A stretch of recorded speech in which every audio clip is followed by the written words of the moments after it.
important topic to perform a statistical analysis because the entire statistical theory depends on the statistical inference theory. So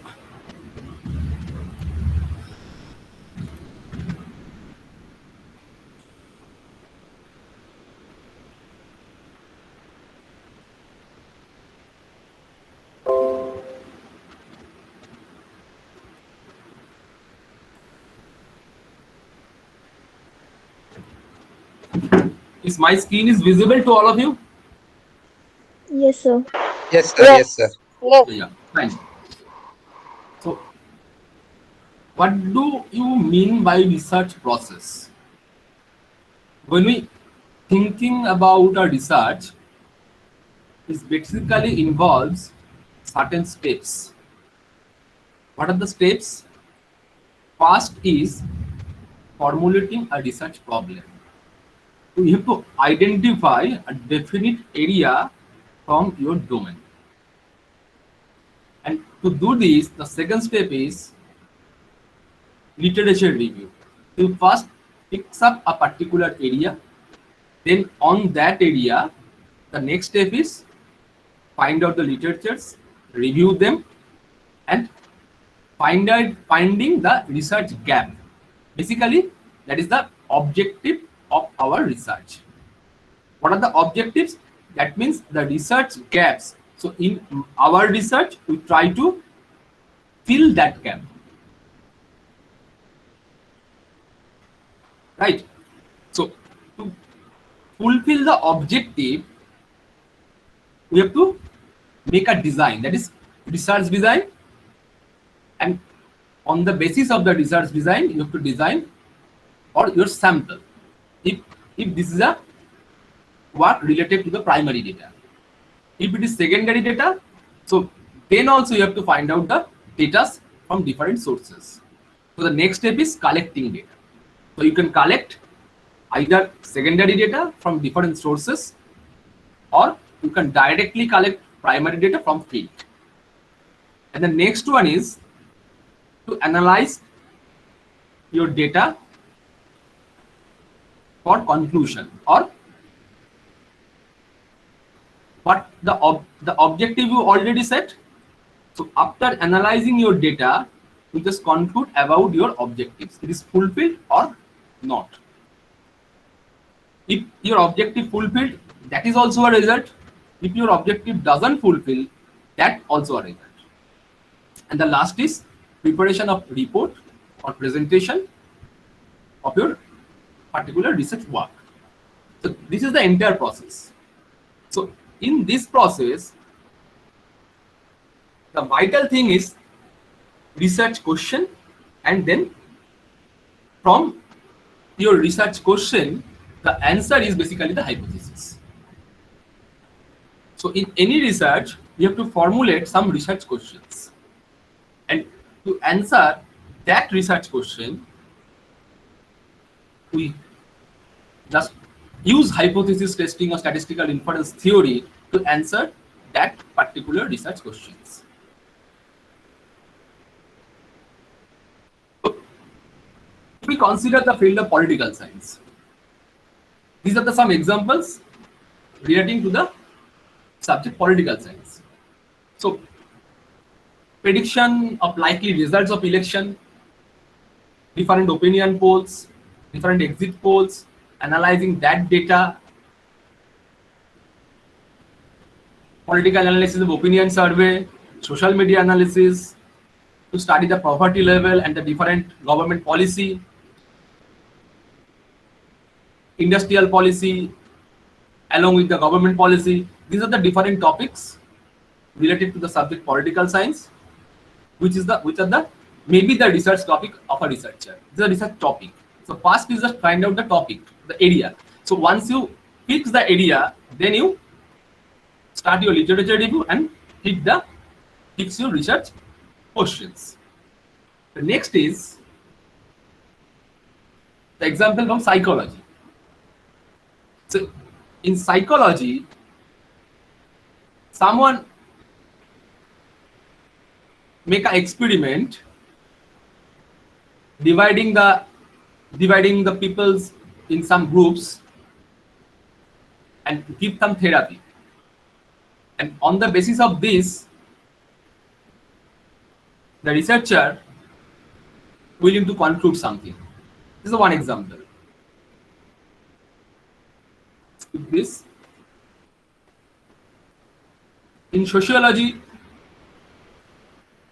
these are the examples regarding the demographic status, literacy rate, once again poverty policy. This also comes under sociology. Then the women empowerment, different types of household related issues. These are the area of research under sociology. This is under economics. The demand, supply, export, import, inflation, different macro variables, causal relationship. These are the possible areas where the research on economics is going on. Now, before going to the theory of statistical inference, we have to know the following topics. Basically, we have to know the estimation of population parameters on the basis of the sample statistics. Then, what is the meaning of data? What is the meaning of variables? And in first line, in slide, estimation of population parameters on the basis of the sample statistics. So what is parameter? What is population? What is sample? What is statistics? You have to know first. Then you have to know the concept of estimator, then hypothesis, and then testing. So today, basically, we try to deliver the concept of population, parameters, samples, statistics, data, variables, and then estimator, then hypothesis, and last, the testing. In today's lecture, basically, I introduced to you a new software. Probably some of you know the name of the software is Jamovi. And this is the open source software, just like SPSS. So in between the first half and second half, I will send you the data files, such that in second session, when we do the practical exercises on the using Jamovi, you can do with me. I will send this in the gap in between the first session and second session.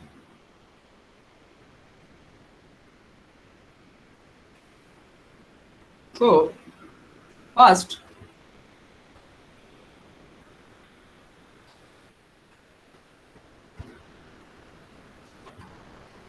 concept is, what is population?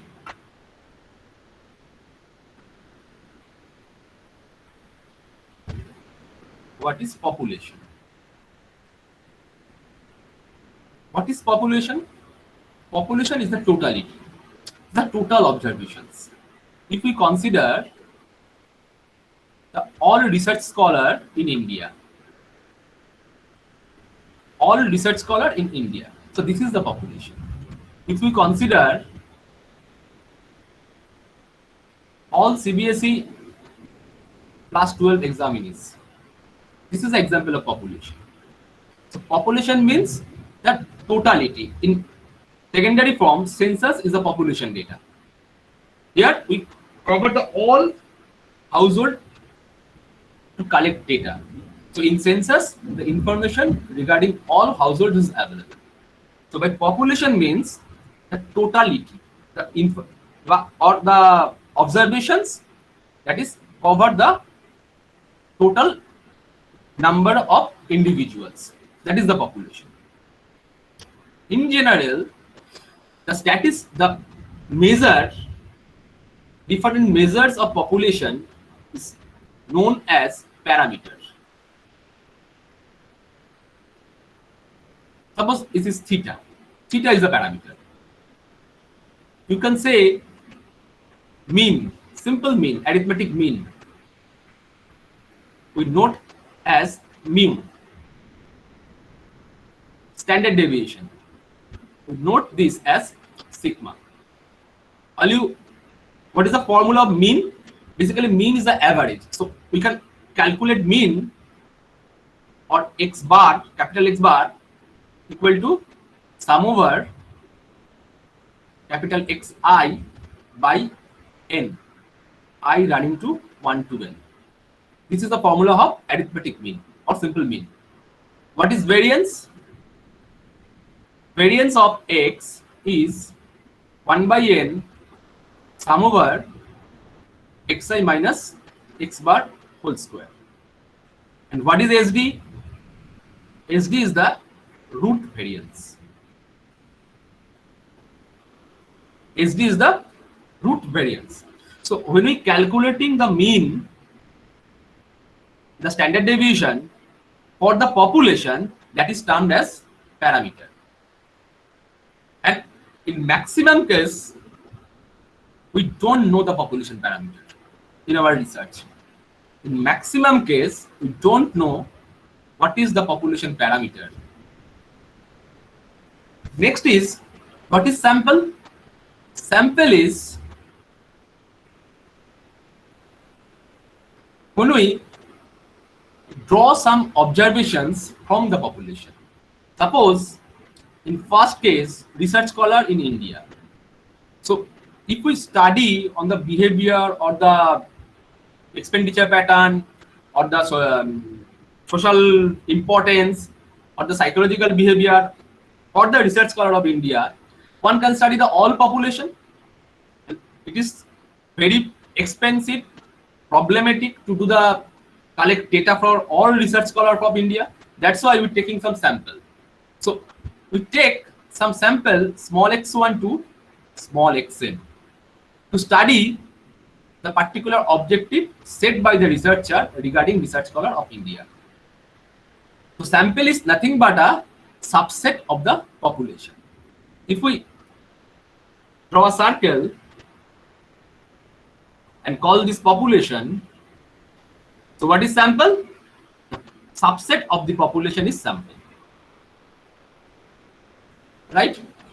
And the statistics or the measurement regard about the data, there is the mean, is noted as x bar or SD as S. The formula remains same. Is termed as statistic.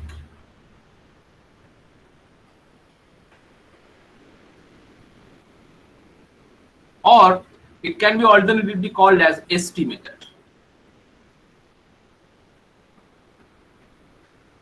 Statistics or estimator. So population is the totality. Sample means when we collecting some observation from the population, the measure about the population, different statistical measure is termed as parameter, and that of sample is termed as statistics or estimator. So up to this, you have any problem? Up to this part?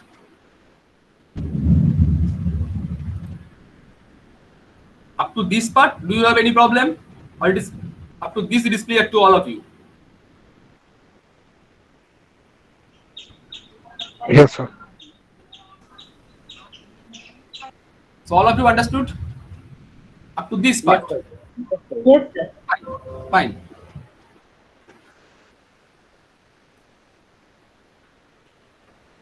So in statistics, what we actually do? In statistics, since we always do our work with sample, that means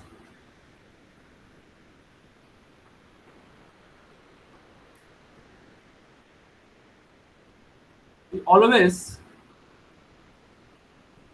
with us x and random variables. And these are the sample.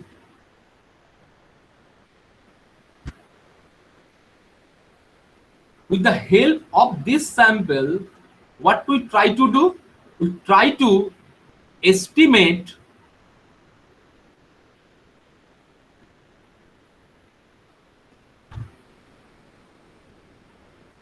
population parameter.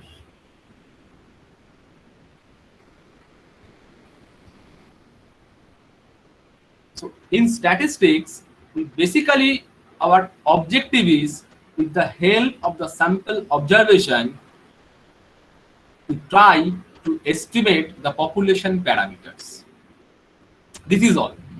So one objective, how to estimate the population parameter. That means with the help of these observations, we try to build a statistical model. What is statistical model?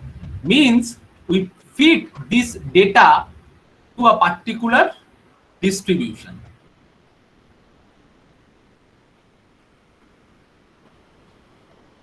To feed this data to a particular distribution. That is, we try to find out the nature of this data such that we conclude our answer as a globally accepted answer. As a globally accepted answer. If we properly estimate the population parameter, that means this answer is globally accepted. If we properly not estimate the parameter, population parameter, then our answer is not globally estimated, globally accepted. So objective is to conclude in such a way that the answer is globally accepted. And that's why we try to fit this sample observation to a particular distribution. Or in other way, this sample is drawn from certain distribution. You can think just like reverse. We drawn this sample from population. That means population have some distribution. If the distribution of population and the sample is same, then our estimate will be proper estimate. If the distribution of the population and the distribution of the sample is not matched, then there must be an error. So the estimate or the ultimate answer is not globally accepted.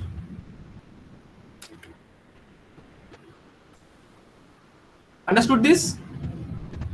This proposition? Or any doubts with this?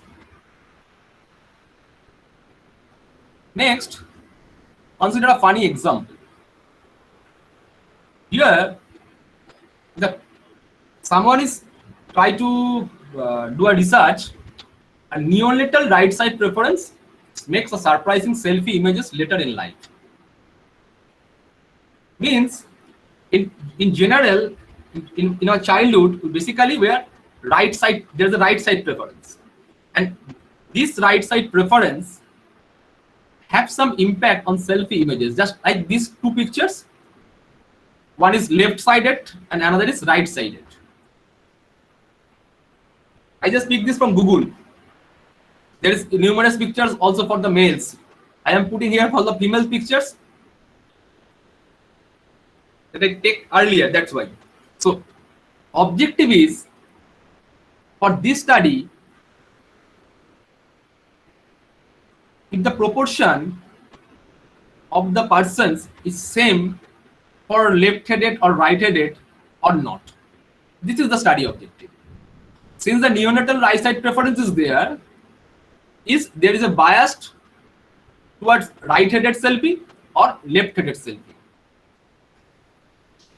If you just call your selfie in interval and see, in maximum selfie, your head is either in right-sided or in your left-sided.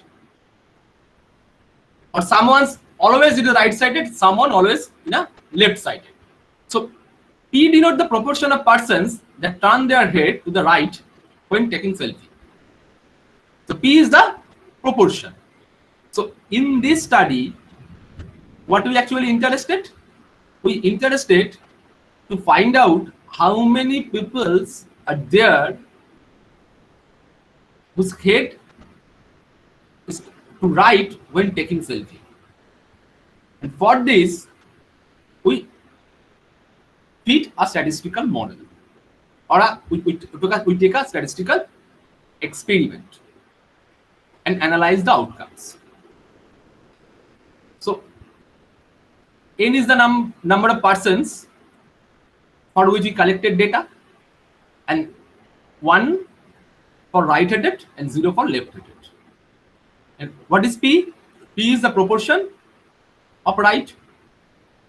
And suppose we collected data for 124 individuals. How we collect data from Google Images or Facebook or Twitter? 80 to the right. So P hat, what is the proportion? Simple proportion. Is a mistake. This is 80 by 124, right? So 64.5%. This is the, in our sample, when n equal to 124 and P hat is 64.5%. So if there is same proportion, this must be 50%. If there is no bias, then the result must be 50%. 50% towards left and 50% towards right. But in this sample, 64.5% of the persons taking selfie in a right-headed direction. So we establish this, the neonatal right side preference, make surprising selfie images. There is a right-sided is more in the sample. But the question is this proportion or is this work is globally accepted or not? Is this work is globally accepted or not? We do a statistical experiment. We collect sample. We estimate the proportion. But this proportion is globally accepted or not? Someone taking images only from Google. Search, simply Google search. Anyone taking images from Facebook. And there may be different result. So can you conclude this is a globally accepted result from this experiment? No, sir. Can you conclude this? Anyone? Yes, sir. No, not. The answer is no. Why no?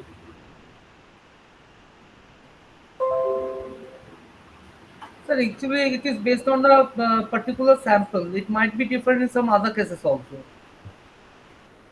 So when you do your research, you also do your research on a particular sample, and after completion the research, you published your research article and arguing that this is valid. So the question is how you conclude that your output or your answer is globally accepted. So this one is not a globally accepted output. Why not? So the next question is how we set a model and that model is a globally accepted one. Clear? Is this clear to all of you? What is our objective?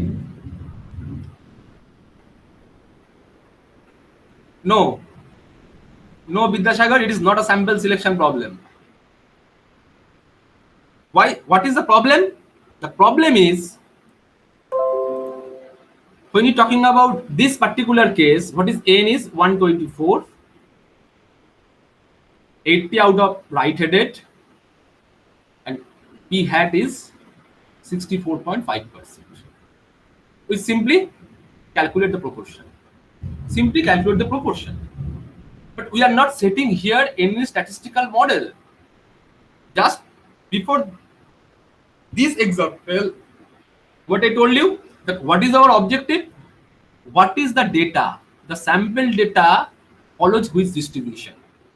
We are not checking this from this data. We simply calculate the proportion. And proportion may vary to locality, area to area. If we conclude about the proper distribution of the data, then we properly estimate the parameters. So first task is, or the basic objective is, to find out the distribution of the sample. And that is why we have to estimate the population parameter properly. So now someone is collecting three values. First one is right, second right, third. And the 1 second you get 66.7%.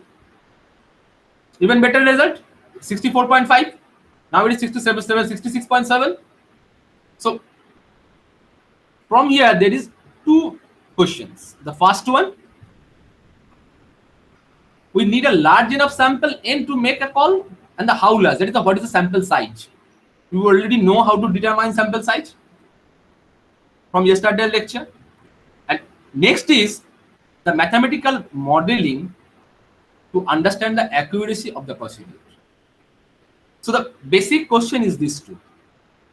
When we draw to some conclusions regarding our research, the most vital thing is the sample size, and next is the mathematical modeling or the accuracy of the mathematical modeling. Just see, this is the table. This is available in Google. You search. I am collecting from Google.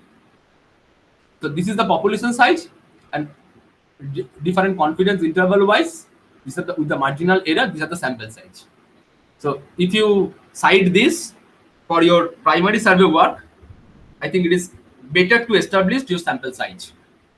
You do the mathematics, etc., and if you support this, so this is this citation make you in a better position to acceptance for your paper or research. Now,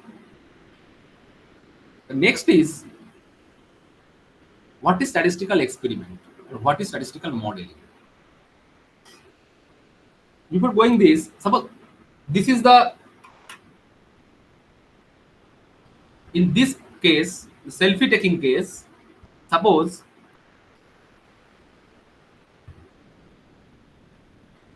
Ri equal to 1 if it is right-handed, and it is 0 if it is otherwise, that is either left-handed or straight. So how we make a model? So only two observations, 1 and 0. So if we put your data, there is a sequence of 1 and zeros. Sequence of 1 and zeros is there. Basically, what is p hat? P hat is nothing but the r bar or 1 by n summation I starting from 1 to n. So what is the proportion? That is nothing but the mean of r. That is 1 by n summation ri. So basically, in terms of statistical model, we have to deal with the mean value. We have to deal with the mean value. And since there is two observations, remember this thing, for two observations, when your data set have two observations, most probably this follows, that is the x, follows a distribution called Bernoulli. Bernoulli with parameter p. So this is the distribution, but x follows Bernoulli with parameter p. When there is two distribution, that is x enters only in 0 and 1. X enters only in 0 and 1. And in that case, this distribution or the sample may follow Bernoulli p distribution. There are different measures, different techniques to check this, but for the time being, you just consider this or remember this, that for two observations, generally x follows the distribution which is known as Bernoulli distribution with parameter p, that is only one parameter. Only one parameter is there. So if we conclude this, our sample distribution following the Bernoulli distribution and the parameter is p, and we estimate this p hat, then our result is a globally accepted result. Why? Because we already find the population or the population distribution. So, or this sometimes called as theoretical distribution. In general, there are two types of distribution. One is theoretical distribution and another is sampling distribution.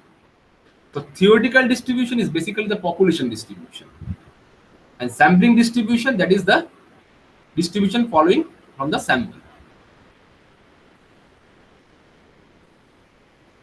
So just like this, let x1 to xn be the n independent copies of x. The goal of the statistics is to learn the distribution of x. This is the most vital thing. What is the goal of the statistics? The goal of the statistics is to learn the distribution of the x. That is the sample observation following which distribution. So basic objective is to find out the sample observations are following which distribution. Say for example, I already explained, if x enters only two values 0, 1, it is Bernoulli P with parameter P. Now consider this data set.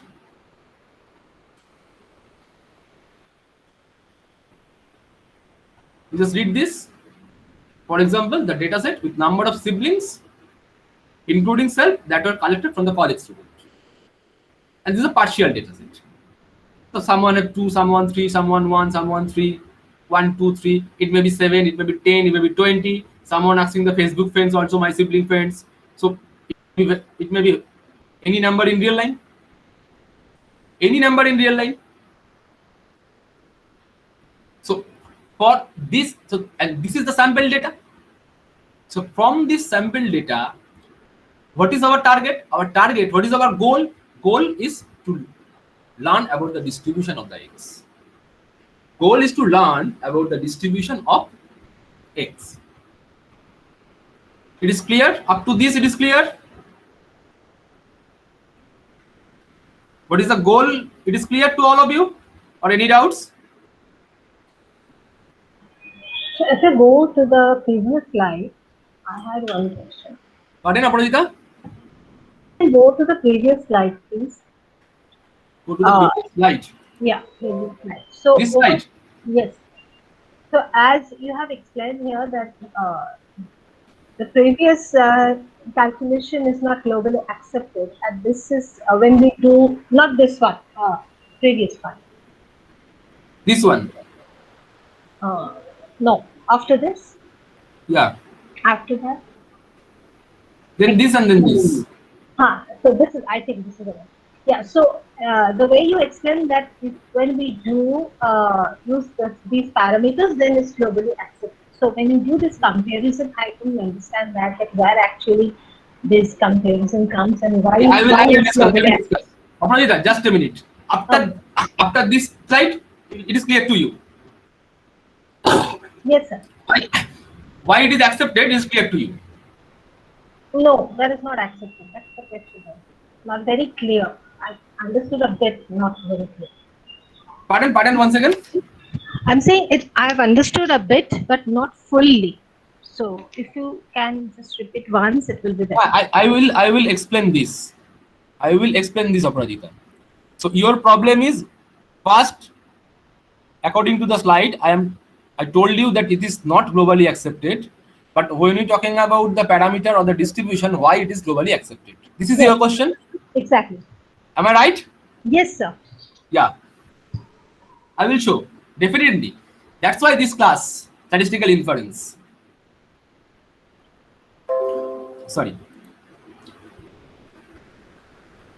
So we just stick on this line. The goal of the statistics is to learn the distribution of x. That means, what is the goal? Goal is to learn the distribution of the sample observations. That means, from which distribution we collecting the sample, or the population distribution or the theoretical distribution is same as the sample distribution or not. When you're talking about this data, we don't know about any population. Just see the siblings example. In this example, these are the number of siblings as per the information of the college students, and we don't know the population parameter. Can you say anything about population parameter of this example? Can you say anything? No, not that in this stage. We have no information about population parameter.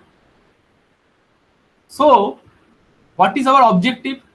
Our objective is, with the help of this observation, first to find out the distribution of these observations. Distribution of these observations. There are numerous number of theoretical distributions.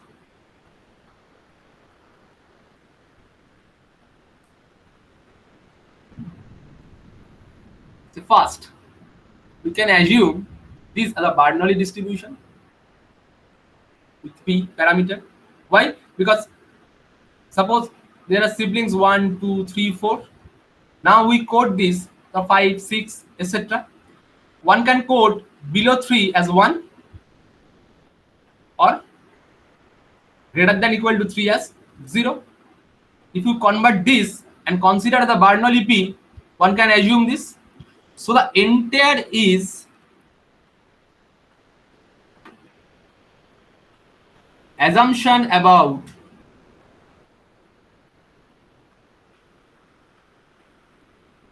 the population parameter or population rather distribution. In maximum case, we assume the population distribution when we do our research. In maximum case. In 99% case, we are assuming our data following normal.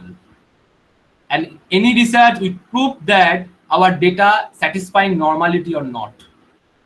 But this is not the mathematics or that this is not the proper statistical analysis. Why? We assume, correct, we assume this population distribution, but you have to assume rationally. If you don't assume rationally, then your model is a misspecified model. This model is not a properly specified model. All of you understand me? So you can assume this is a normal population. One can assume it is a normal population. You can, with the help of statistical software, you can prove it is following normal. And after assuming normal, you do your different analysis. But on the basis of this assumption, you were not properly following the mathematics. And to check normality, there are different statistics, different measures there. We can use with the help of software. Software tells me this, blah, blah, blah, and we accept this and published our research paper. In 99% case, I bet this 99% case, this is going on. But what is the mathematics? What is the logic? Logic is you have to fit your observation to a particular distribution. So it may be Bernoulli, it may be number 2, it may be Poisson with parameter lambda, it may be exponential parameter lambda, it may be Gaussian or what we call is normal with mu and sigma square. These all are the population distribution or theoretical distribution. Your data may follow Bernoulli, your data may follow Poisson, your data may follow exponential, your data may follow normal. And in reality, we assume in 99% case this is normal. Why we assume it is normal? Because there is a theorem which is called as, remember this, which is called as central limit theorem.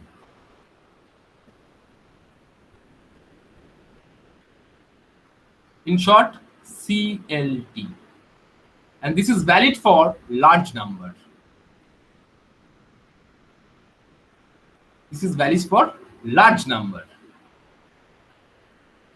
And see, in case of population distribution, when you're talking about the Bernoulli, this is only one parameter. Here is only one parameter. Here is only one parameter. Now, for normal, there is two parameters. Right? Before going to central limit theorem, just explain central limit theorem. What is central limit? What it tells us? It tells us for a large number, if the observation number is large, basically n greater than 30 or n greater than 50. It is n greater than 50. In some books, it is written as n greater than 30. In some books, it is n greater than 50. So for n greater than 30, that is if your observation set have more than 30 or 50 observations, using central limit theorem or central limit theorem or CLT tells us that every distribution is following a normal distribution. just in our first example, that is the selfie example, this is the p hat, or X is following Bernoulli p hat.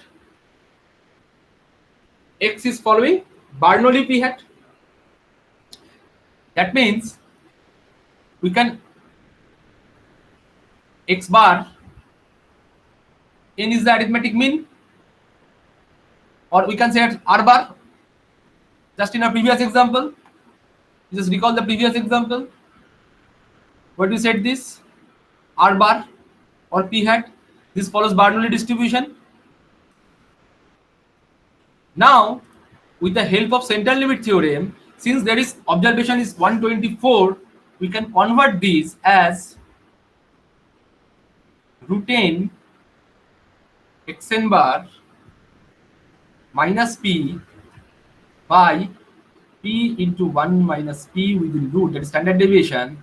These actually following normal 0, 1, or what we call the standard normal. What we call this standard normal. That is, here mean is 0. This is the mean value. Mean is 0. And this is standard deviation is 1. So by mean minus population parameter, this is the mean and SD of the distribution. So if we find the distribution and then deduct the mean of the distribution and divide with the standard deviation, then it follows a normal distribution with the help of central limit theorem. So since central limit theorem is there and we are dealing with large number, we clearly assume the distribution is a normal distribution. Why? Because central limit theorem is there. This particular theorem helps us for assuming the normal distribution. Why? Because for large number, every distribution converges to the normal distribution. And in some research, we make our data standardized. What is the meaning of standardized? That is, we make this at n01. Initially, we know our data is not normal. Then we make this as standardized. That means initially, our data doesn't follow normal distribution. It may be binomial, it may be Poisson, it may be exponential, it may be Bernoulli. For large number, we are converting this as a normal. That is, standardize this. In every software, you make your data as standardized one, and you already in your research you make your data in a standardized form. Those who are from education background or from psychology background, you know this very much well. In your scale, in your different scale, the scale is a standardized scale. Why it is standardized scale? You make this the standardized. That is, it automatically follows the normality. We make this a standardized. Why? Because of this central limit theorem. Every distribution converges to the normal distribution, provided large number is there. Provided large number is there.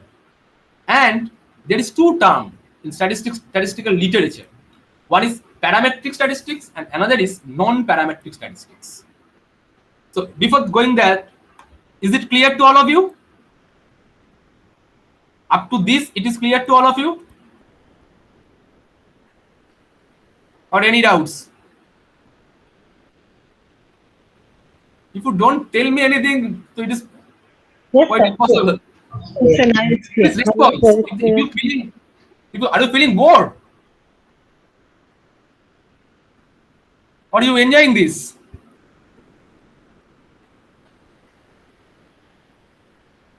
No answer. Please respond. Yes, sir. We understood. So can I move? Up to this? Any doubts? Any problems? Aparajita, now it is clear to you? Yes, absolutely, sir. Only one No thing doubt, sir. I was just thinking when you said that we standardize the data, especially in case of education and all. So when we don't standardize the data, so what happens? Like, does it give a better realistic picture or not? Or Yeah, can we realistic picture. standardize or It not? is a realistic picture. Why not? Why not realistic? We are making this as a standardized, means we are following normal distribution. Actually, you just see. Sorry. You just see this. This is the Gaussian distribution. Why are we talking about normal? Because this is the Gaussian distribution. Right? So this is the zero value. and this is Yeah. the range. Yes. So if we fit this, this is the what is the meaning of normal? That means some values left side of the zero, some values right sides of the zero. If you when you check the answers copies of your students, some got 90, some got 30. If you roughly plot this, this is the normal distribution. So I'm saying that not necessarily all the data will can be arranged in a standardized form. Like once we put all the data into curve, it may not look like a bell shape always. So if it's not, then we can say that it is not a data which has a central tendency as like a normal data set. Yeah. That's why there is a parametric and non-parametric concept. I will Okay. discuss. That's Yeah. why it's a very Yeah. good question. Very good question. In every time in our research, we are not getting this bell shape. So what to Yeah. do with this? And why not do this? Why not we get this bell shaped curve? The question is why in every time in our research we are not getting this bell shaped curve even after standardize. Even after standardize, we standardize this and it follow normal 0, 1. But in reality, in some time after standardization, it doesn't follow normal. It doesn't follow normal. Why this happen? The question is this: why this happen? Right? And the very good question. So we can convert any distribution towards normal distribution, right? And in normal distribution, we are actually trying to estimate two parameters: one mu and another is sigma or sigma square, whatever you. So, say in our sibling example, you just see this. In our sibling examples, these are the values. Someone is willing. Suppose someone is willing to find out the PMF. What is PMF? PMS is the probability mass function. Probability mass function. This is when the data are in discrete. And another is probability density function, PDF, when data are in continuous form. So someone is trying to find out the probability mass function for the sibling case. So here's the x value and here is the probability of x. Suppose this is 1. So this is P1. For 2, this is P2. For 3, this is P3. 4, this is P4. 5, this is P5. 70, this is P70. We don't know the number of siblings for our sample. It can take any value in real line. And if someone consider this PMS as a distribution, this is a probability mass function, this is a distribution. So our data following a probability mass function. So we have to estimate how many number of parameters? Infinity number of parameters. How many number of parameters? Infinity number of parameters. Right. So in previous case, just see in previous case, in Bernoulli you have to estimate only one parameter. In Poisson there is only one parameter. In exponential there is only one parameter. In normal it is only two parameters, mu and sigma. But in this case you have to estimate how many parameters? Numerous parameters. Infinity number of parameters. So this estimation is possible? The answer is no.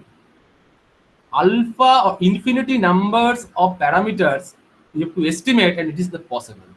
So you cannot parameterize this particular distribution or you cannot properly find out the parameter for this distribution.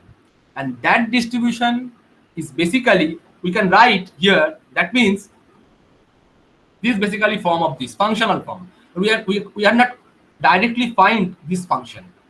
Y is a function of x, but we cannot know this function. It function may be any function.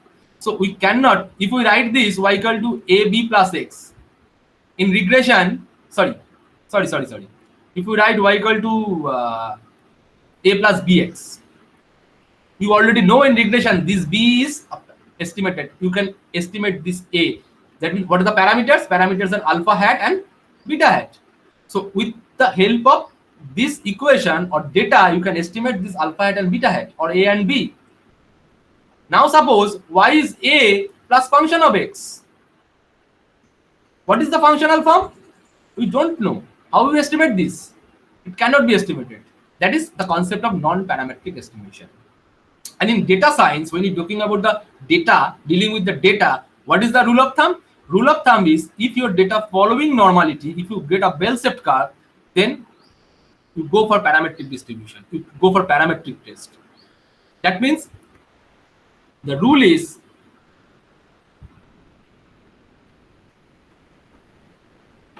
if there is normality is there, right? Go for parametric. Normality is not there, go for non-parametric. And this is valid basically for small sample in less than 30. If or n less than 50. If for large sample with n is greater than 50, generally using central limit theorem, you make your data as normal. If initially it don't get the bell-shaped curve, after standardization, after using central limit theorem, you make this central limit theorem. You have to find out the mean and variance and then standardize this, and then automatically you perform the parametric test. Why? Because you ensure the normality. So after standardization, you got the parametric normality and you can use the parametric test. But if the n is less than 30, you don't apply central limit theorem, and in that case you have to perform the non-parametric test when the data does not follow normality. So what is the meaning of data following normality or data does not following normality? Means the sample observation is actually following normal distribution, or the sample observation is drawn from the normal distribution. Suppose this is the, suppose here is the normal, mu sigma square. Here is the exponential, exp theta. Here is Poisson. So you collect data from here. That means your data is following normal. If you collect data from this region and arguing that your data is following normal, that's not true. So from the these all are the population distribution. So you have to collect data assuming the normal distribution, means your data must follow normal. So you are collecting data from normal distribution, from normal. That means your sample must follow normal. So you are deriving the random variables or the sample observations that actually following the normal distribution. So you have to, that's why this is the formal definition. What is the definition? Definition is, let the observed outcome of a statistical experiment be a sample x1 to xn. It is IID. IID means identically independently distributed. These all are independent and identical. Random variables of some measurable space E and denoted by P, they are common distribution. So that is a statistical model associated that a statistical experiment is a pair of this E, that is a set, and the probability distribution. So each and every sample you drawn have some value, that is the space, sample space. So in our example, in this case, what are the sample space? For sibling case, sample space is 1, 2 to up to 40, maybe 70, maybe anything. That means the sample space is n excepting 0. Because in our sample there is no 0. So this is the sample space, that is the E, and this sample space with a particular distribution. If we are assuming Bernoulli, that is following Bernoulli distribution. If we follow assuming normal, it is a normal distribution. If we start with the Bernoulli distribution, we can, using central limit theorem for large numbers, we can convert this as a normal distribution.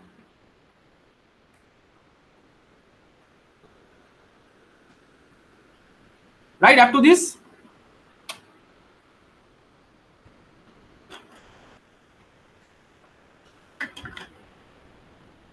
Up to this, it is clear?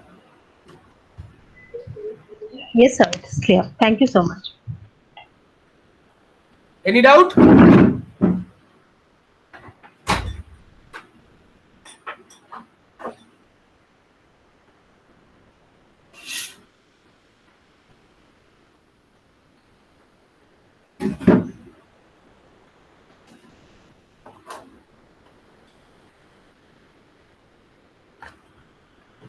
So next we consider another example.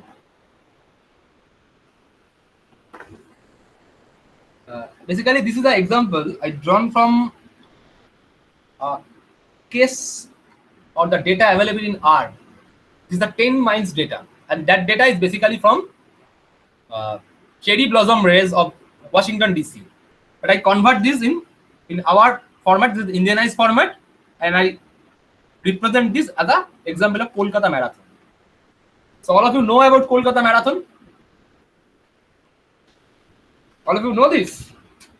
What is Kolkata Marathon?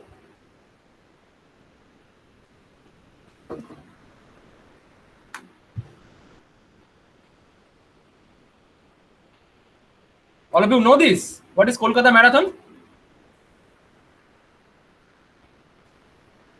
This is a marathon, this is a race every year held in Kolkata. It's a charity purpose. So in 2017, there is 4974 participants. This is a hypothetical figure. This is not the correct figure. And we assume that the average running time on that particular 2017 is 103.5 minutes. Is this an example of population? Is this an example of population? Is this the example of population or no? How many of with no and how many of with yes?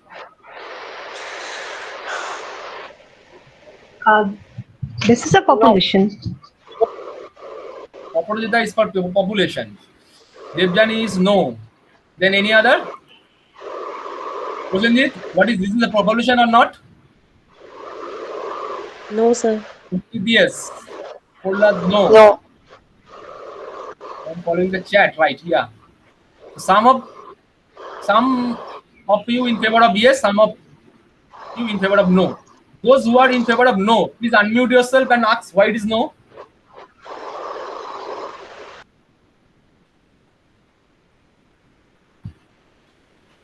Why you think this is a no? This is not a population?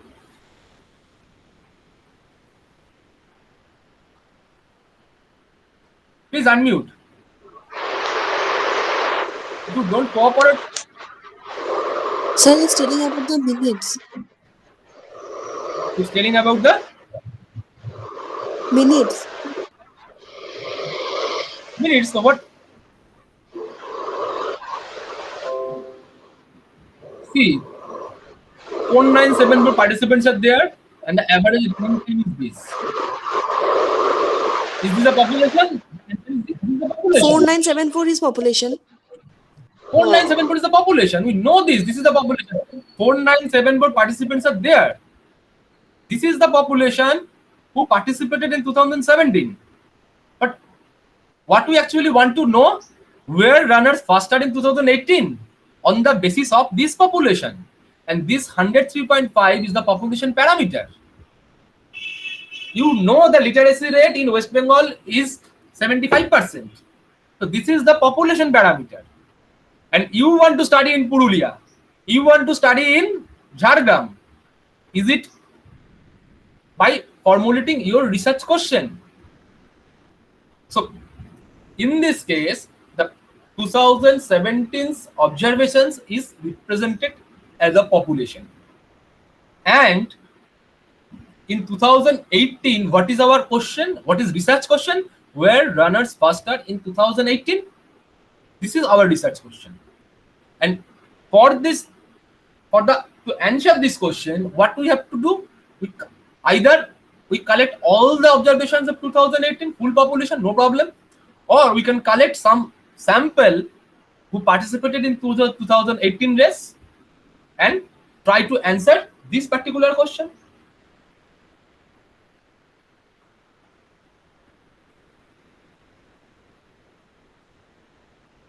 Is it clear? Yes. What is our objective?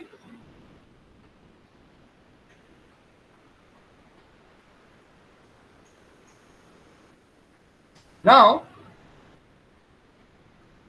we collect some sample, once again IID, and we know this is following a normal distribution. How we know?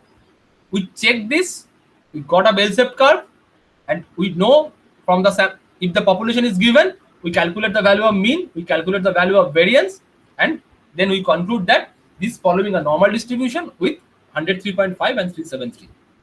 I will show in the next half how we find the population is following normal or not. So basically, this is a hypothesis testing problem. So what is the hypothesis testing problem? This is basically a hypothesis testing problem. You know the population parameter and you try some inference or draw some inference regarding the population. You do not reject the population statement, or you do reject the population statement. So the population statement, that is x1 following 103.5 and 373, it is valid for 2018 also. That means you do not reject the population statement by assuming these statements. One can assume that mean is not equal to 103.5. One can assume that no, variance is not equal to 373, or x1 may not be a Gaussian. That means it not follow a normal distribution. If you prove that x1 is not a follow a normal distribution, that means the population statement is not valid for 2018.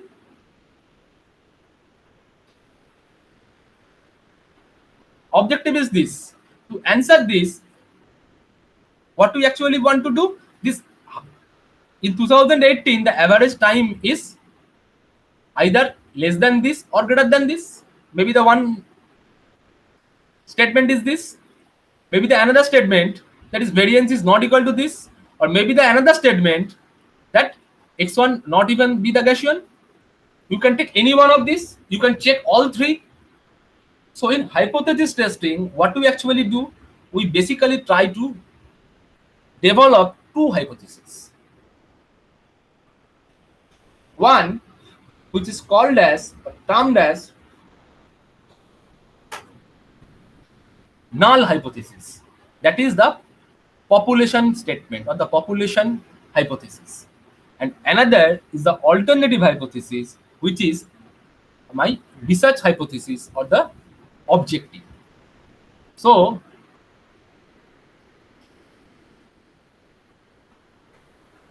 in hypothesis testing, first task is to set up a null and alternative hypothesis.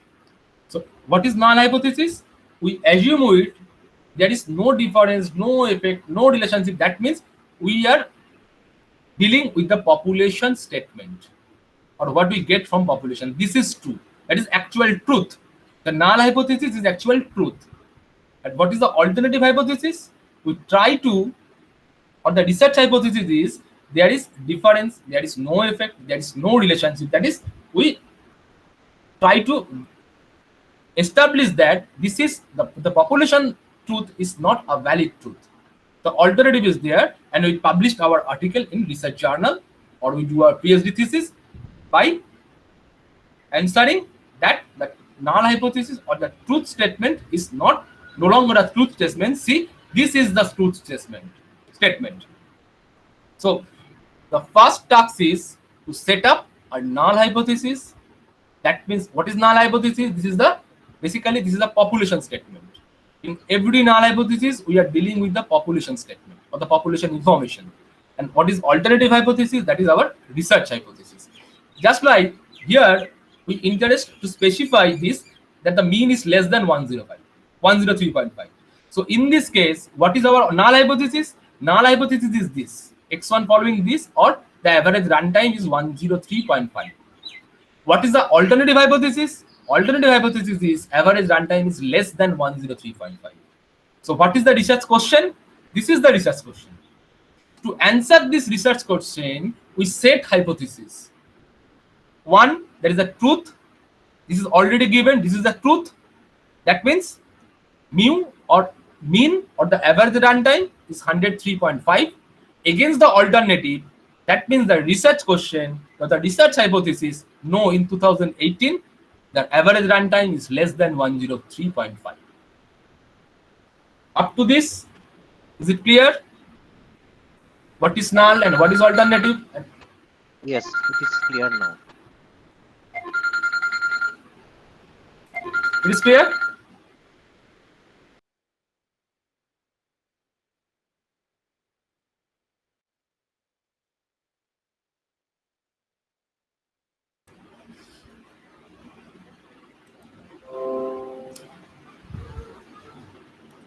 So the next step is, when you're talking about the hypothesis, you have to set up a suitable level of significance.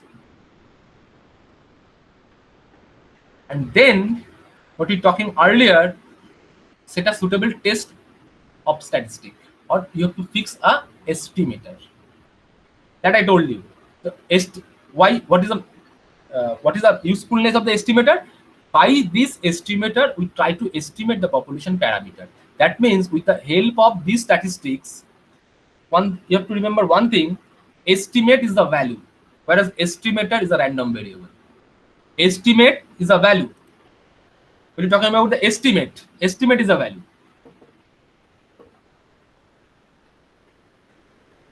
Estimate is a value, but estimator is a random variable. Estimator is not a value.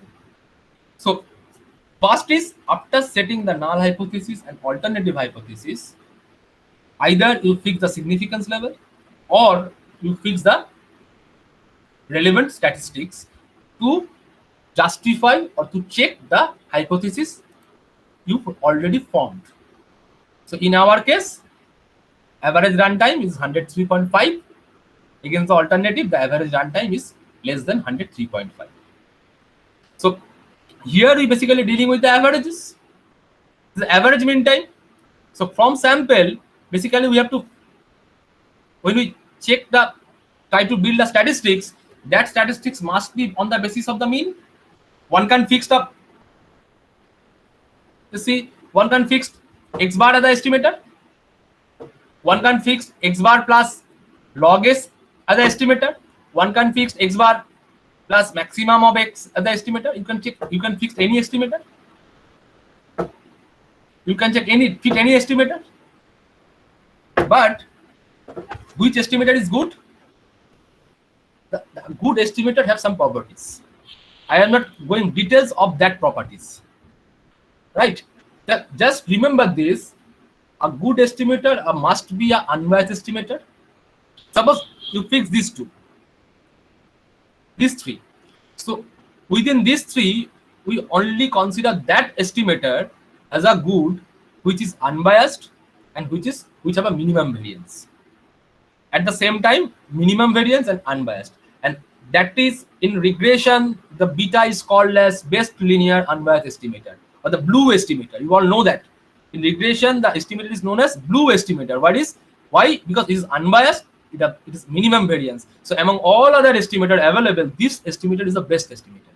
So these are the properties regarding the estimator. I am not dealing with the lots of mathematics and the properties and the etc. etc. You just remember this. The estimator must be a unbiased and minimum variance. That is the best estimator. So among all estimators, you choose that estimator, that statistic that is unbiased, and there is other features of estimator, consistency, etc. etc.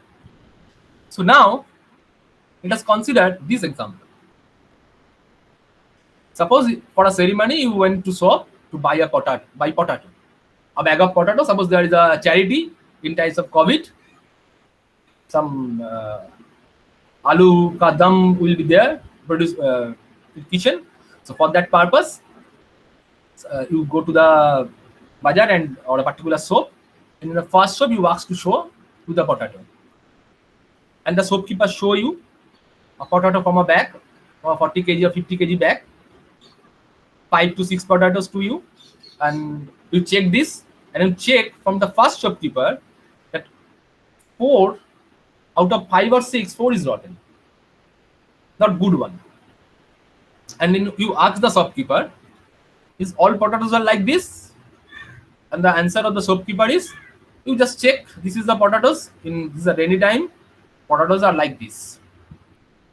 So you go to the next shopkeeper. Why? Because maximum is rotten. If you buy this, there is no benefit for that potatoes. So what you've done actually, the entire bag is the population. you collect subsample and check this and decide that on the after the conversation with the shopkeeper that these potatoes are not good. So you go to the next shop, check use the same technique, check this, and out of 5 to 6 potatoes, all are goods.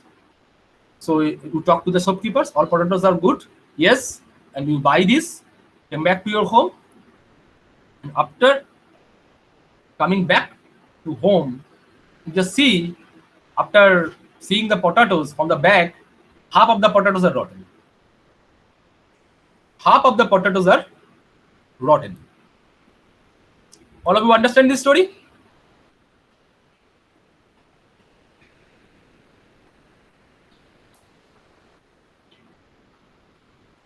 So in the first case, don't buy because 4 out of 6 is rotten. In second case, you buy from the shopkeeper after watching 6, but in reality what happened? 50% of them are rotten. Right? So in first case, the shopkeeper actually telling the truth, and in that case,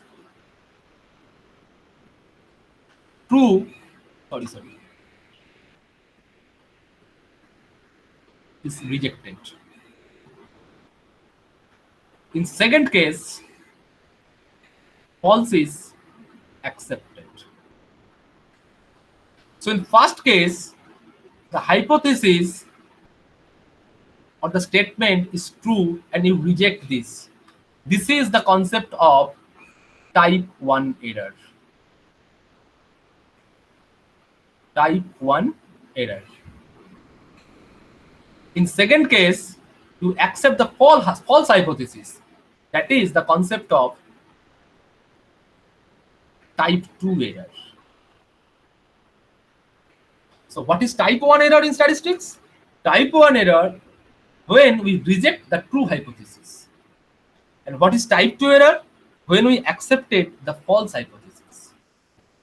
So in reality, it may happen we are rejecting the true hypothesis or we are accepting the false hypothesis.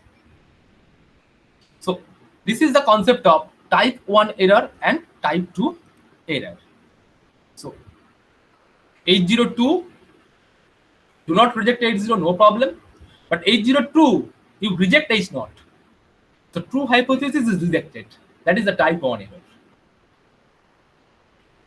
And this is the type 2 error when false hypothesis is accepted.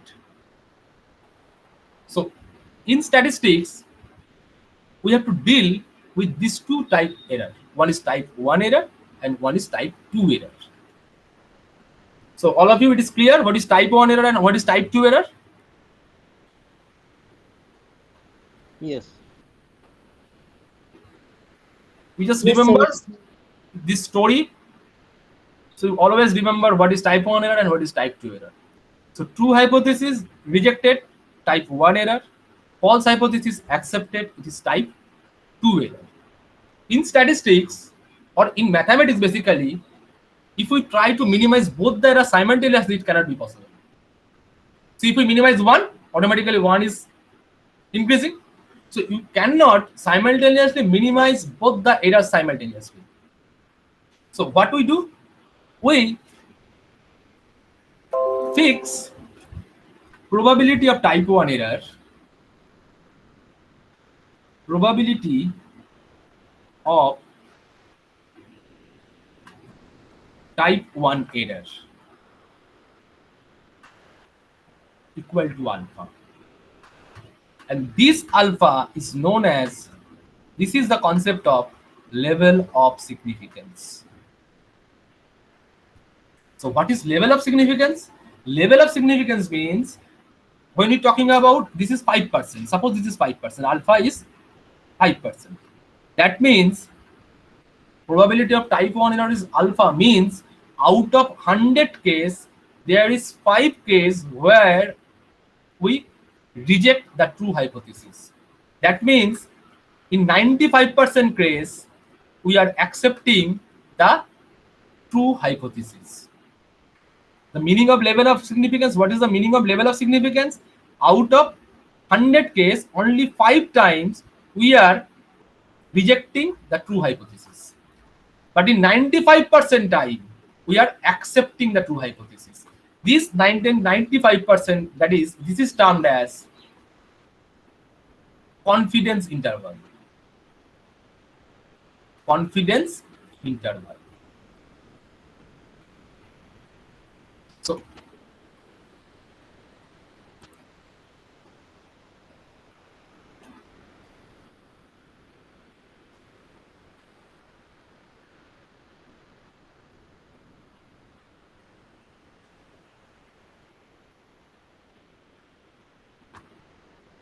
suppose this is q alpha by 2.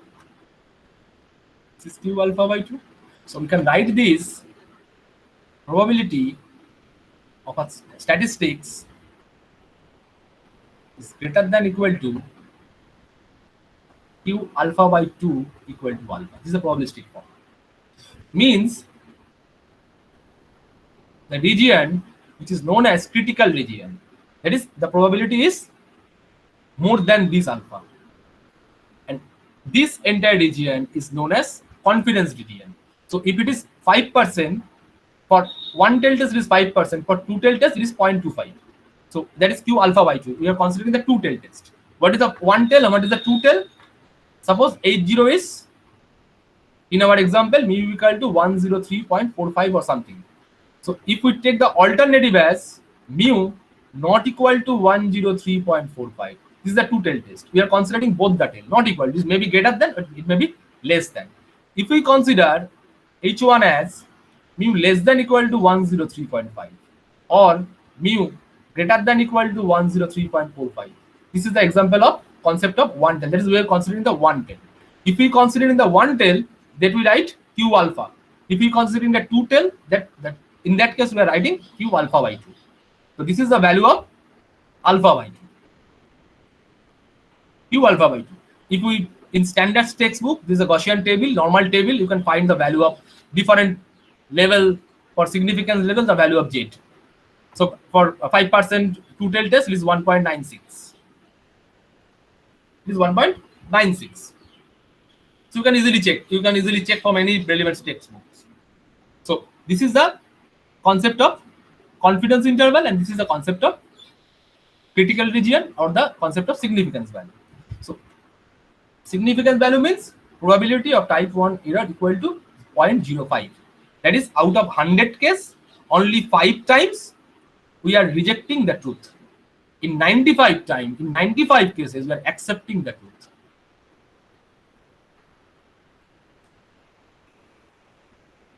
Now consider this example. These two examples. Ignore the mathematics. Final result. Ignore the mathematics. So this is the example. A coin is tossed 80 times and heads are obtained 54 times. Can you conclude the coin is significantly unfair? As we told you earlier, we make the mean, then make it standard normal, and the value is 3.22. Why we make it standard normal? Because with this mean, we cannot fix there is no table for this particular mean. We cannot find out the significance level. That's why we make this normal. This is normal is known. We know the significance level for different values with respect to different significance level. And the value is 3.22. Right? Consider the next example. A coin is tossed 30 times. Heads are obtained 13 times. Can we conclude that the coin is significantly unfair? Same mechanism, find x bar, make it standardized, value is minus 0.77, and that means it follows normal distribution. So in first case, the value is 3.22. In the second case, the value is minus 0.77. See,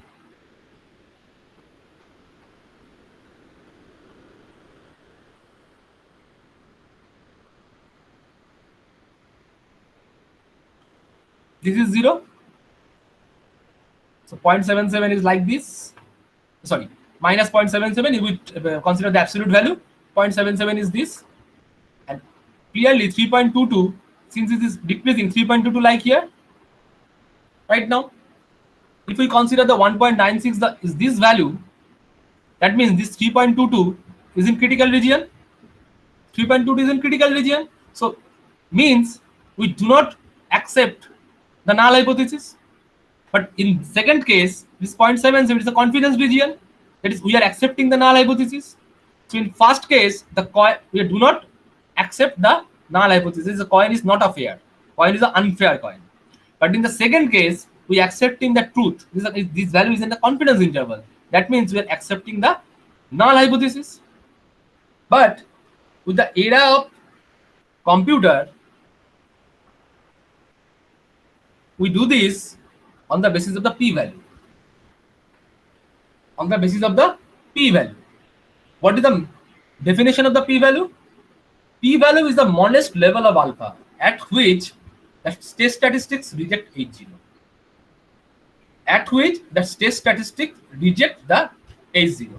That means for 3.21, we try to find out, or 3.22, we try to find out the p-value of the probability value. And for 0.77, we try to find out the probability value. Means what we actually done in p-value concept, for this 3.22, there is a value of alpha by 2. And for this 0.77, there is a value of alpha by 2. So we try to calculate these alpha by 2 values. And what is the rule of thumb? What is the golden rule? Golden rule is if p-value, you remember this for your entire life. If p-value is less than 0.05,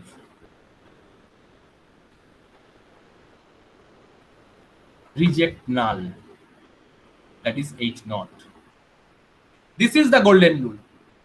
In the era of software, you don't know about this confidence interval, critical region, etc., etc. You just remember this rule. If after analysis, if p-value is less than 0.05, you reject null. And if p-value is alternative, if p-value is more than 0.05, you accept null. And in every time, the researcher are willing to see the p-value less than this. If after running the analysis, one can get the value, p-value less than this, that means he's accepting the alternative, that is his research is successful, there is new invention, there is a new publication. But if it does not reject the null, that means truth is truth, that is nothing new. The sample does not portray the new thing. So when in any research, when p-value is less than 0.05, that means there is one can enjoy. Why? Because your research is successful, because you reject null, you accept alternative hypothesis.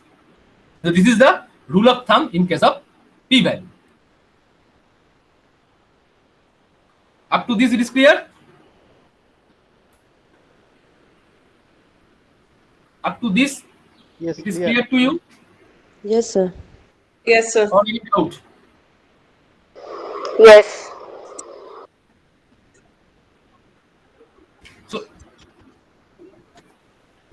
So you have to remember only one thing regarding the conclusion, that is the value of p-value. If p-value is less than 0.05, then you reject the truth, that is reject the null hypothesis. If p-value is more than 0.05, then you do not reject the null. Any query?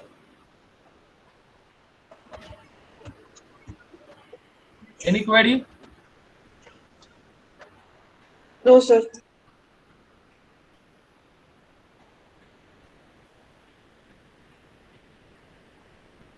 So I think up to this it is clear.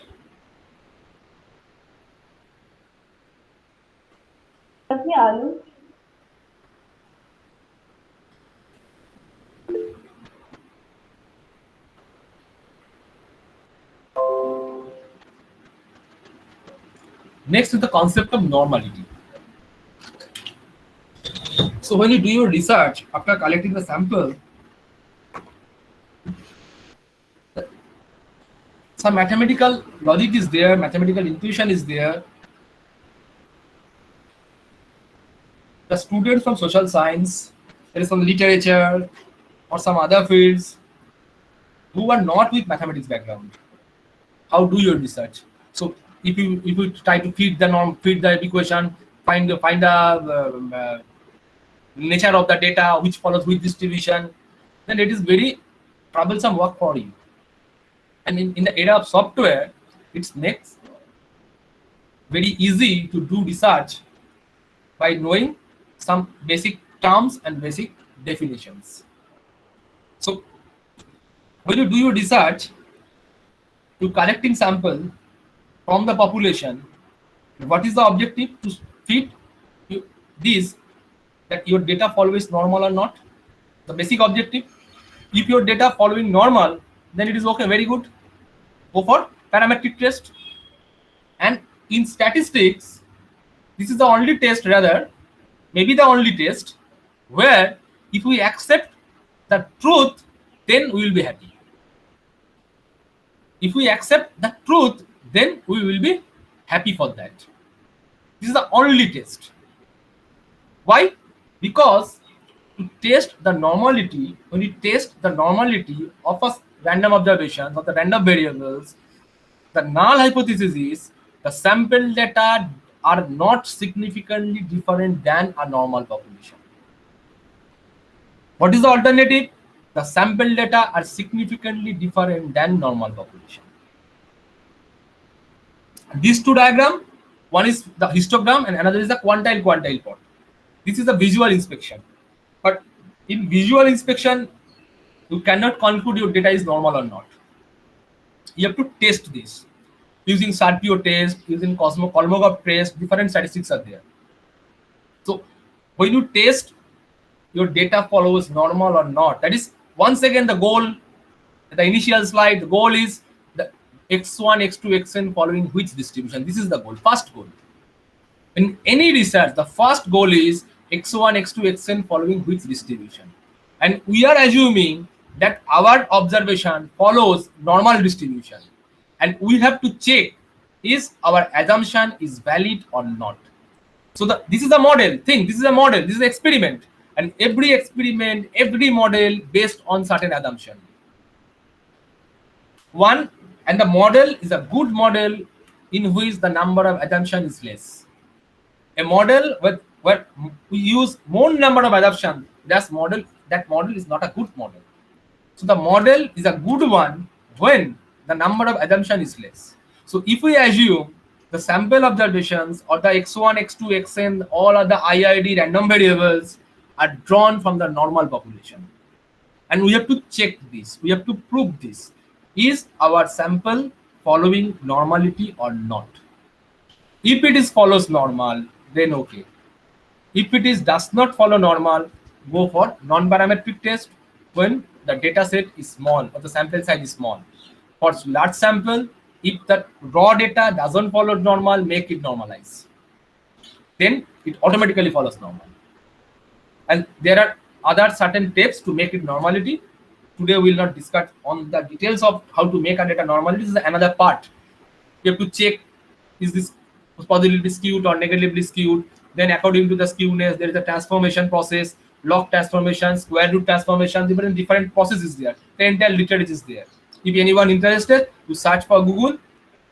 Lots of PDF is available. How to convert data in normal or how to transform raw data to a data which follows normal.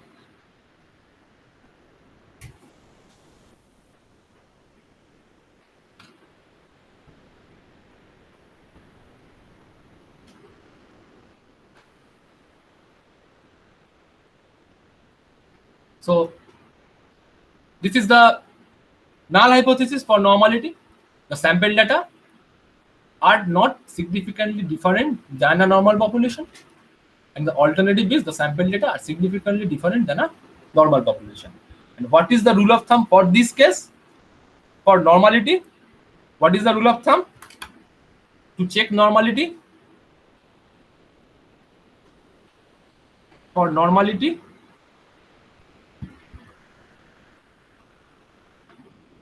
what is rule of thumb? If p-value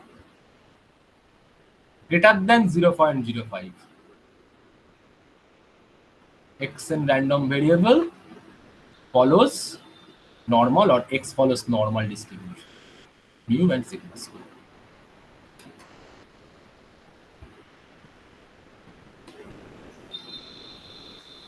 Right?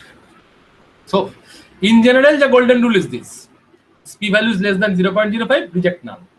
But for normal, to check the normality, what is the rule? If p-value is more than 0.05, then x1 to xn, these random variables following normal.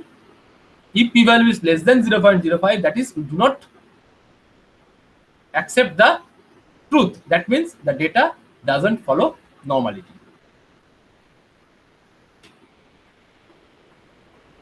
Up to this, it is clear?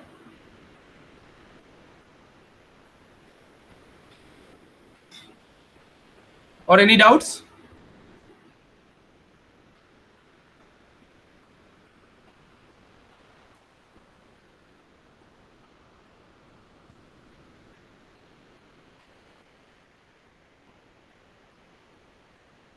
It is clear up to this? Yes, sir. Yes, clear.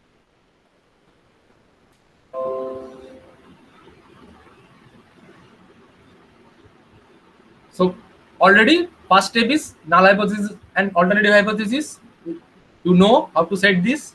You know now what is the level of significance. The next step is how to set a suitable statistics for our analysis. How to test this. How to set the statistics.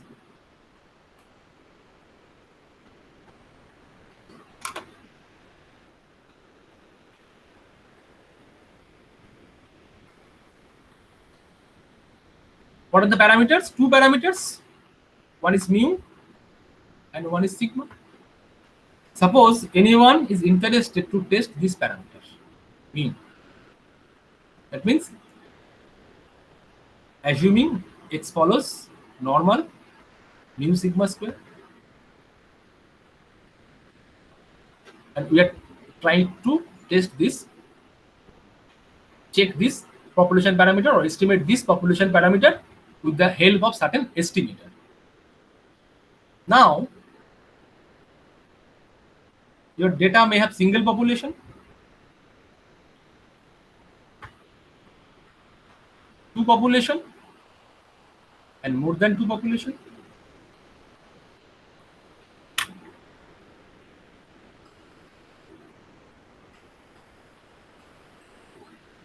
For single population, if the data follows normal, that is, we are doing parametric test.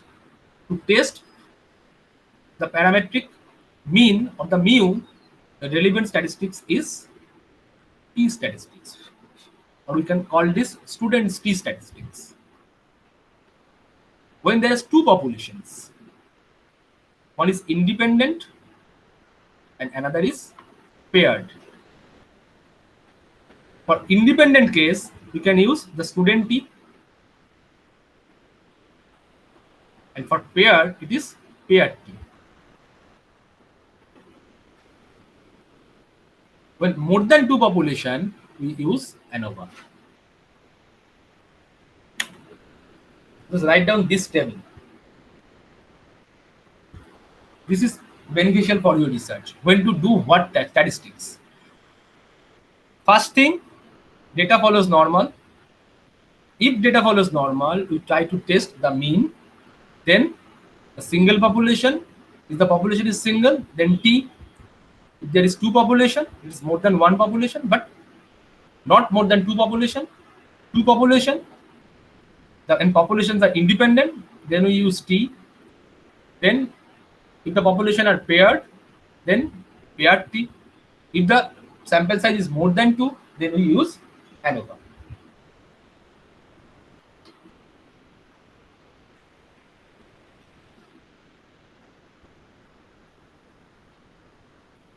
Basically, in statistics book, sometimes this T or any T rather is sometimes denoted as statistics like this or statistics like T like this. Why? Because this actually the estimator and this follows T statistics or T distribution with n-1 degrees of freedom. T is the distribution. The logic is T is the distribution. That's why this is a random. So just like normal, T also a well-shaped curve. This is the T distribution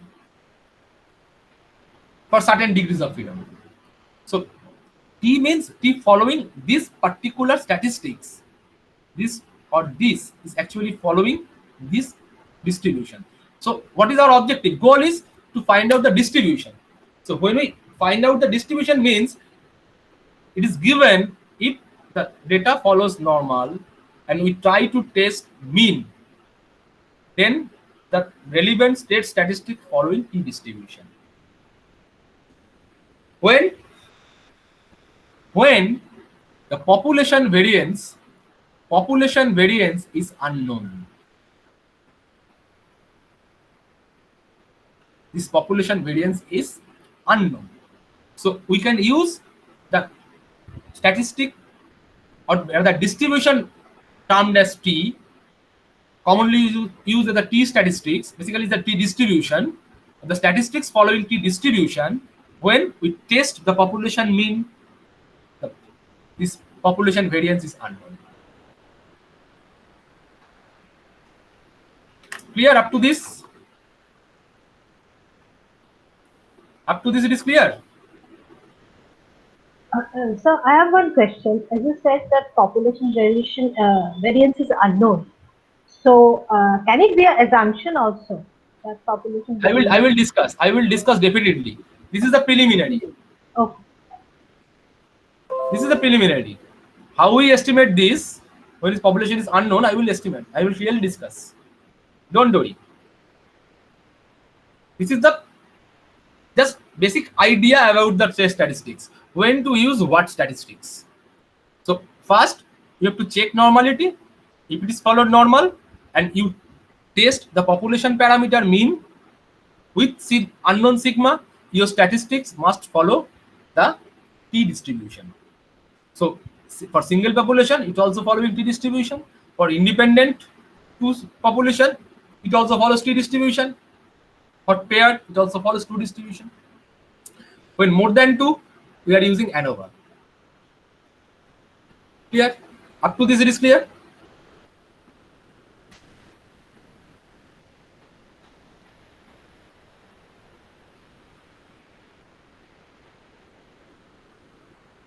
Today, we use basically the statistical package which is named as Jamovi. This is a very good package to deal with for a researcher. I will show you in the second half. So before joining the second half, your task is to install the Jamovi in your machine. Remember one thing, if you have the old model, that is the 32-bit model, you cannot install Jamovi. Don't worry, you change your machine to 64-bit and then you install Jamovi. If you have a machine with 64-bit, then you can install Jamovi. This is developed in 2018 and totally free package, no cost, and is based on R programming language. Those who are not willing to write programs in R, but use to give flavor of R language in your analysis, in your research, in your article, you can use Jamovi. You can directly download this from https www.jamovi.org. You take a screenshot of this particular page so that you can download in time of interval. So I have a question. Yeah. So it is only for statistical analysis? It is only for statistical analysis means Even machine learning programming can be done here. you can also do your machine learning program.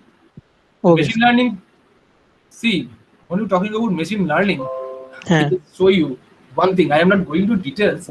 Actually, when you're talking about the estimator, there is a quadratic risk. What is quadratic risk? Quadratic risk is expectation of theta hat minus theta whole square. And if we decompose this basically bias square and variance. Right? So when we doing the estimator or the unbiased estimator, in case of unbiased estimator, we're talking about best estimator because bias is 0, this equal to 0. And variance is minimum. That's why the best estimator. But in reality, when you're talking about the lots of data, we try to minimize this as well as minimize this. At the same time, not equal to 0. We try to minimize this and minimize variance simultaneously. And we pick some estimator. That is the main task of machine learning. Machine learning algorithm basically depends on this particular basic fundamental concept. So they, in machine learning, in any machine learning concept, always they try to minimize the bias, not equal to exactly 0. Why? Because you not make it 0. If you make it 0, then it is a unbiased estimator. That means this is a supervised learning. When the learning is a supervised learning, you know the all observation, nature of the observations, all are random variable, all are IIDs. We are making assumption. All are IIDs, all are random variables. These all are assumptions. And making this, we make the estimator unbiased. If we not assume all are identically independently distributed, we collect random data, then bias is not equal to 0. And in that case, we try to make this bias to close 0 along with the minimum variance to be minimum. And that is the concept of basic concept of machine learning. Yes, sir. Thank you, sir. Understood. And in any software, any statistical package, you can do this. Jamovi also capable to do some sort of machine learning problems, but not the artificial intelligence, deep learning, or neural networking, KNN algorithm, random forest is not still now applicable in Jamovi. But you can write R program in Jamovi to do this. You can also write the Python program in Jamovi. Jamovi is a very good user-friendly software, but for the social science student to doing our research that is only on supervised data, Jamovi is very good package. So you can download this in the interval time. I repeat once again, if your machine is 32-bit machine, it is not supported. In 64-bit, in maximum laptops are 64 bits now, you can install this. It's a free package. This is the outlook of Jamovi, just like SPSS. This is the data window. These are the menus. And this is the output window. Anyone here can know any package? Or do you know anyone here know the SPSS? Yes, sir. So all of you know some packages, SPSS or other packages? Yes, sir.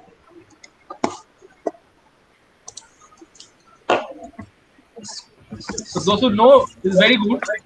Those who don't know, don't afraid. Just learn Jamovi. It is very good. This is just like the SPSS environment. This is the data view, and this is the output view. And in SPSS, you cannot see the output in the same window. But in Jamovi, you can see data view, data window, and output window in the same window. These are the variable types you can use: continuous, ordinal, nominal. This is the measurement of scale that will be covered later in your syllabus. I am not going to discuss details on this. You can module different. This is the model meta-analysis. You can. This is a burning topic now. The meta-analysis. You can use the meta-analysis using Jamovi. There are different another modules are there. You can import any data.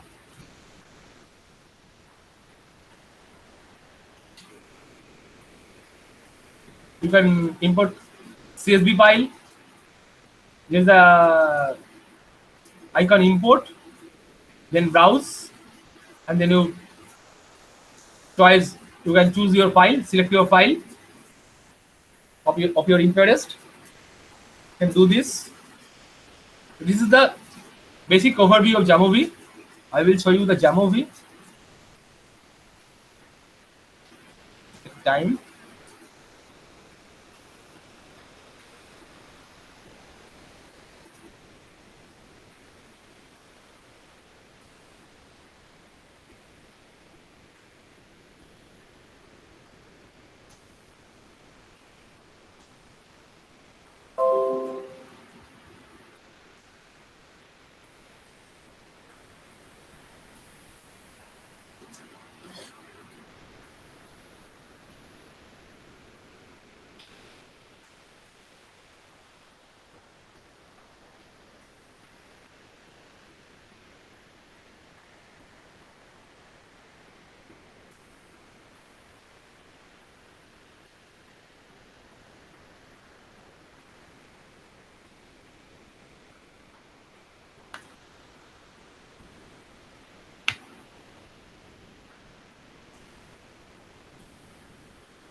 This is the interface, right?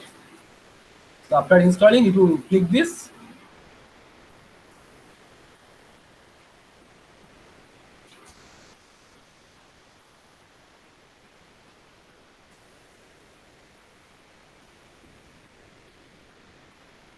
Right? This is the Jamovi package. You just go to the website I mentioned earlier and install this.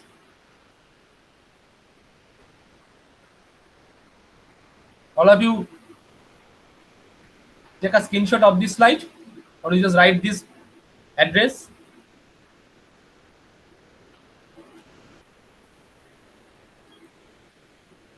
And I will mail Vayasha the data sets.